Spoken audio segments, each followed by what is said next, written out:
दीना बचपन से ही अपनी माँ की आंखों का तारा थी। एक दिन जब वह कपड़े रंगने के कारखाने में खेल रही थी तो अकेलेपन से ऊबकर उसने पास के एक मशीन को छेड़ दिया। वहाँ काम कर रही महिला मजदूर को इसका अंदाजा भी नहीं हुआ। जैसे ही दीना ने मशीन का पहिया घुमाया, उसकी स्कर्ट उसमें फंस गई। उसे निकालने की कोशिश में वह घबरा गई और माँ को मदद के लिए पुकारा। तभी अचानक मशीन से उबलता हुआ रंग उसकी माँ पर गिर पड़ा। दीना यह देखकर बुरी तरह डर गई। वह समझ ही नहीं पा रही थी कि सब कुछ इतनी जल्दी कैसे हो गया। उसकी चीखें सुनकर गांव वाले दौड़े चले आए। उसी वक्त एक हड़बड़ाई महिला कर्मचारी रोती हुई कारखाने के मालिक को बुलाने गई, जो खुद दीना का पिता और उस घायल महिला का पति था। पिता जब घटना स्थल पर पहुंचे कि उनकी पत्नी की त्वचा बुरी तरह झुलस चुकी थी। वह दर्द से कराह रही थी और उसकी हालत देख पिता का दिल फटने लगा। वह इस सच्चाई को स्वीकार नहीं कर पा रहे थे। दुख और गुस्से में उन्होंने सारा दोष दीना पर डाल दिया, क्योंकि यह दुर्घटना उसी की शरारत के कारण हुई थी। उन्होंने अपनी पीड़ा दीना पर निकालनी चाहिए, लेकिन गाँव वालों ने बीच में आकर उन्हें रोक दिया। इसके बाद उन्होंने दीना को एक अंधेरी कोठरी में बंद कर दिया। वहाँ अकेलेपन और डर के साये में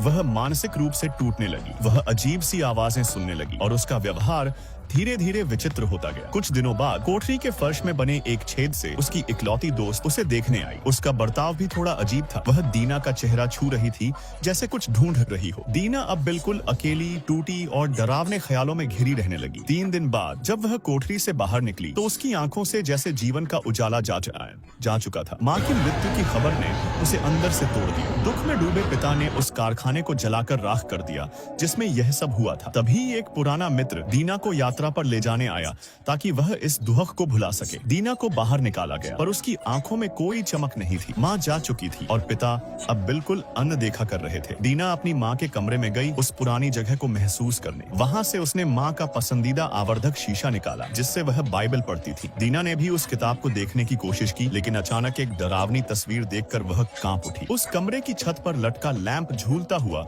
उसे और भयभीत करने लगा और वह वहाँ से भाग निकली। इन दिनों में वह अक्सर समंदर किनारे जाती थी, अपनी आंखों पर सफेद कपड़ा बांधकर, जैसा वह माँ के साथ खेलती थी।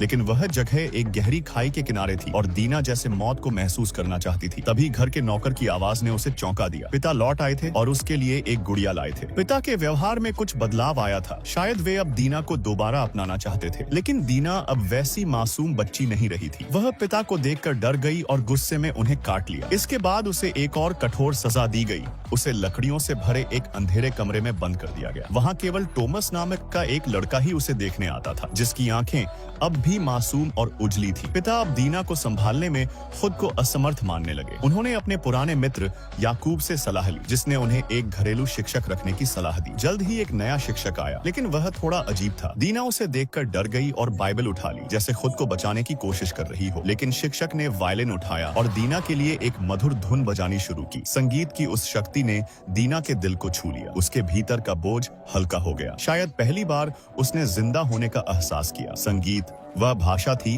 जिसे शब्दों की जरूरत नहीं थी। जब वायलिन की तान गूंजी, दीना के मन में भावनाओं की लहर दौड़ गई। उसे ऐसा लगा जैसे जीवन फिर से अर्थ पा रहा हो। समय बीतता गया। 10 साल बाद दीना एक सुंदर, शांत स्वभाव की युवती बन चुकी थी। लोग उसके संगीत को सुनने आते थे। पिता का मित्र याकूब भी उनमें से एक था। उसे दीना की सुंदरता और संगीत दोनों भाने लगे थे। एक दिन याकूब ने पिता को अलग ले जाकर कहा कि वह दीना से विवाह करना चाहता है। याकूब उम्र में दीना से 20 साल बड़ा था, लेकिन उसने कहा कि पत्नी के निधन के बाद वह अकेला है और दीना को अपना जीवन साथी बनाना चाहता है। पिता पहले तो चौंके, लेकिन याकूब उनका पुराना मित्र था और व्यापार में भी साझेदार। उन्होंने ज्यादा सोचे बिना रिश्ता मंजूर कर लिया। याकूब इस खबर से बहुत खुश हुआ, जैसे कोई बच्चा खिलौना पा गया हो। लेकिन यह बातचीत दीना का मित्र टॉमस छुपकर सुन चुका था। अगले दिन सुबह याकूब की पत्नी एक घोड़ा भेंट में लेकर आई, जैसे रिश्ता तय हो गया हो। लेकिन दीना को अभी कुछ पता नहीं था। जब पिता ने यह बात उसे बताई तो एक नया मोड़ लेने को था। आगे कहानी के लिए फॉलो करें।